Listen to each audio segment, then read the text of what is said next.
Hey guys, welcome back to another video. Today we are getting stuck into the E36. First things first, before I get carried away with doing any crazy modifications, I don't know, anything like that, I gotta get it roadworthy. It's, since we got it back from auction, obviously it's not registered anymore. So yeah, first thing I gotta do is roadworthy, and at the moment we got some pretty good wobbles in the steering wheel. Driving along, anything over 80, steering wheel is just going to be shaking. I've already replaced the control arms in it, and it hasn't made too much of a difference. So today we're doing tie rods. I got a set over here. I ordered these a while ago, but I don't know, I just never got around to doing it. So finally we're going to pop these in. Yeah, pair of fresh new ones. Before I get stuck into that though, this thing has been sitting here probably a month or two now, and it is so covered in dust. I don't know if you guys can see this. Look at this. Look at this. Where are we? Way. I don't know if you can see from here, but I'll go around and show you. This thing is cooked. It's so covered in dirt.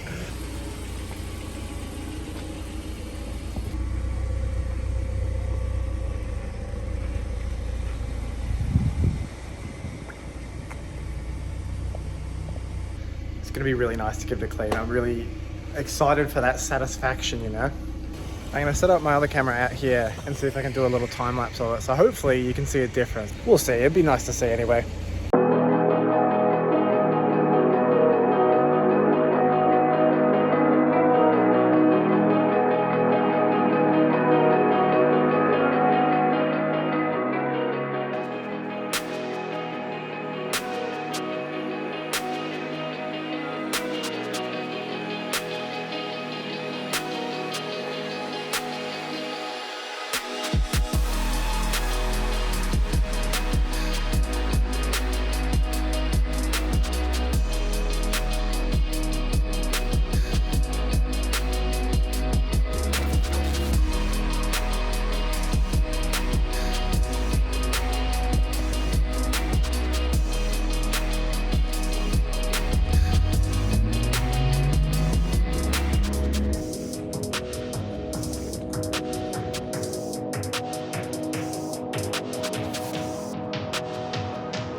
So guys, I'm back the next day. I actually totally ran out of time last night for it. So let's get this thing in the air and get started.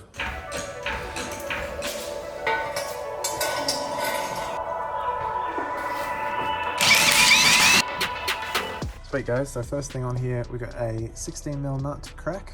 And then got to figure out how to remove this end of the tie rod. All right, so next job is to get this ball joint popped. You got two options. Wow, my face is bright. For tools you can use. This is a pickle fork. I don't know what else you call it. I'm sure there are other names, but that's that. Wedge it in between and smack it with a hammer. Other option is a ball joint separator, something like that. So with this, you put the ball joint in this end and wind up this nut on the other end and split it apart.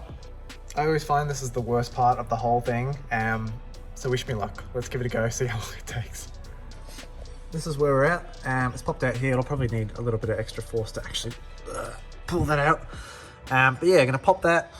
This is like a little clamp that comes down and is held down by this nut here. I think the piece of thread actually on this side is where I need to keep track of. So what I've done is I've lined up this nut here with this so it's perfectly in line with the end of the actual outer tie rod. So hopefully, once I spin the new one in, as long as I line it up to there, we'll be exactly where we have to be.